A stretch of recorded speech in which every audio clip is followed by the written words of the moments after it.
सोचिए, आप मर चुके हैं। आप एक ऐसे रेलवे स्टेशन पर खड़े डीरे हैं जहां आप फिर से जवान हो गए हैं। लेकिन तभी आपके सामने एक ऐसा सवाल आता है जिसका जवाब देना नामुमकिन है। विजुअल स्क्रीन पर एक तरफ फौजी की वर्दी में जवान लड़का और दूसरी तरफ एक साधारण लेकिन प्यारा सा दिखने वाला आदमी। एक तरफ खद्दा है आपका वो पहला प्यार जिसे मौत ने आपसे 40 साल पहले छीन लिया था, और दूसरी तरफ खद्दा है वो इंसान जिसने पिछले 40 सालों से हर सुख दुख में आपका हाथ थामे रखा। अगर आपको इनमें से किसी एक को चुनना हो तो आप किसे चुनेंगे? उस अधूरे सपने को या उस मुकम्मल हकीकत को? आज की कहानी संगम द्वार इसी धर्म संकट की है। एक ऐसी कहानी जो स्वर्ग के नियम तोड़ देती है और आपको सोचने पर मजबूर कर देगी कि क्या प्यार सिर्फ खूबसूरत यादें हैं या साथ बिताई गई पूरी उम्र।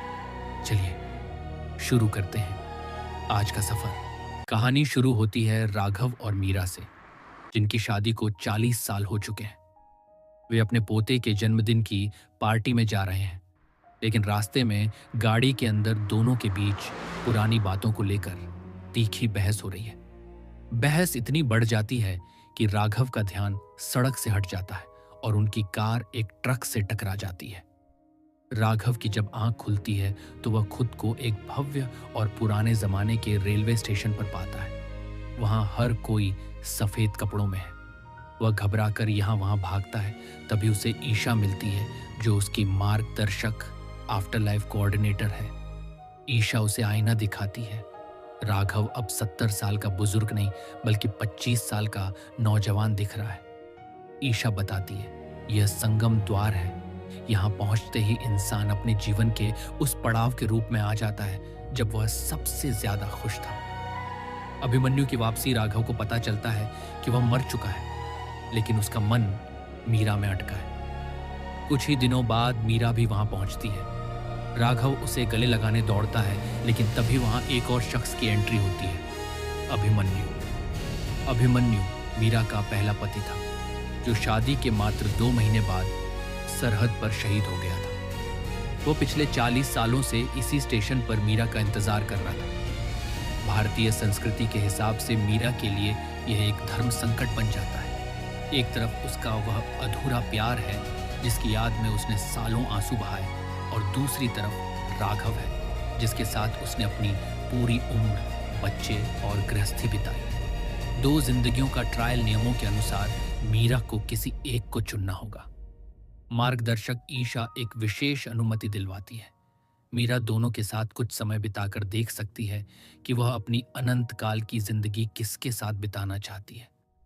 पहला ट्रायल अभिमन्यु के साथ। अभिमन्यु उसे एक खूबसूरत पहाड़ी गांव में ले जाता है। वही पुराना रोमांस, वही बेफिक्री। मीरा को लगता है कि वह फिर से 20 साल की हो गई है, लेकिन जैसे जैसे शाम ढलती है मीरा को अकेलापन महसूस होता है। जब वह अपने बच्चों या अपनी बेटी की शादी की बात छेड़ती है तो अभिमन्यु चुप हो जाता है, क्योंकि उसने वह जिंदगी कभी देखी ही नहीं। मीरा को एहसास होता है कि अभिमन्यु उस मीरा से प्यार करता है जो 40 साल पहले थी, लेकिन वह अब बदल चुकी है।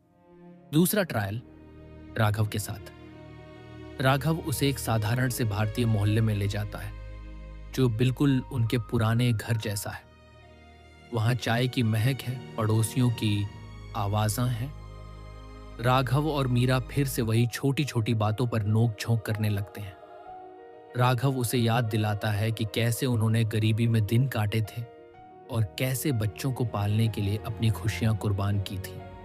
यहाँ कोई दिखावा नहीं था, बस बरसों का साझा संघर्ष था, गलतफहमी और सच्चाई। इसी बीच राघव को एक ग्लानि, गिल्ट महसूस होती है। वो मीरा को बताता है कि उसने मीरा को प्रपोज इसलिए किया था क्योंकि वह नहीं चाहता था कि मीरा पूरी जिंदगी उस शहीद सैनिक की याद में दुखी रहे। उसे लगा था कि शायद वह मीरा का सेकंड चॉइस है। तभी उन्हें स्टेशन के अभिलेख कक्ष आर्काइव्स में अपनी पुरानी यादें देखने का मौका मिलता है।